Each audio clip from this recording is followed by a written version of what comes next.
will not stop working until every hostage is returned to their loved ones. This has been the product of a lot of hard work and weeks of personal engagement.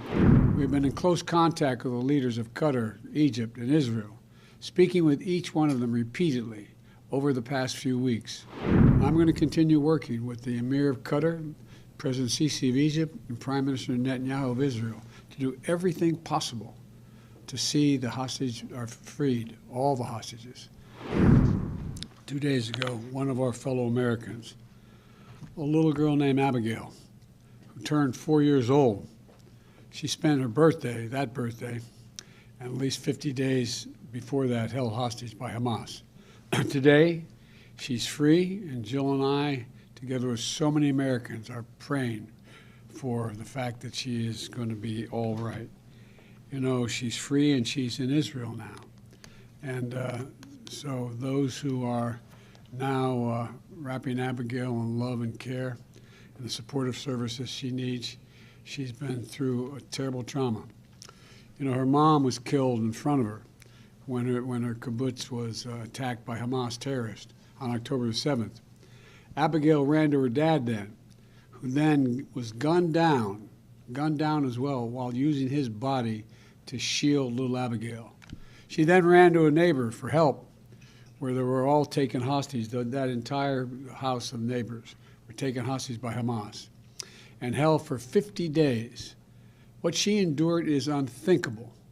Abigail was among 13 hostages released today from Gaza under the brokered and sustained, though intensive, U.S. diplomacy. She's now safely in Israel, and we continue to press and expect for additional Americans will be released as well. And we will not stop working until every hostage is returned to their loved ones. As I said when I spoke about this deal on Friday, this has been the product of a lot of hard work and weeks of personal engagement for me and my team.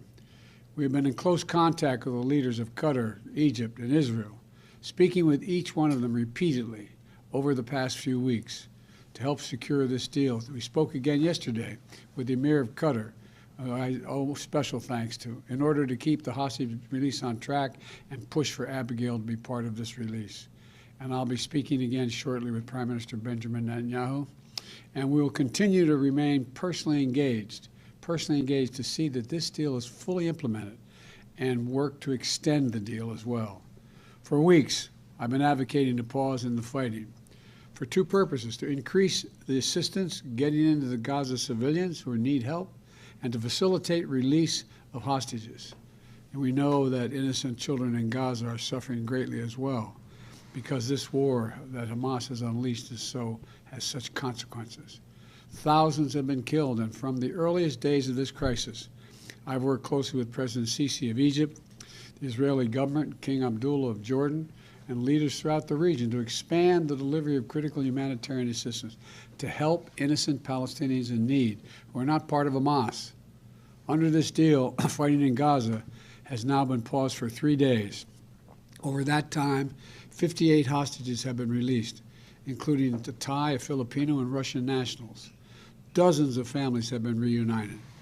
And we worked urgently to take advantage of the pause to surge aid into Gaza. We've moved approximately 200 aid trucks into Gaza each day, loaded with food, water, medicine, fuel, and cooking gas.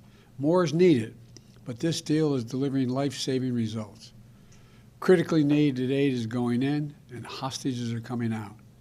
And this deal is structured so that it can be extended, to keep building on these results.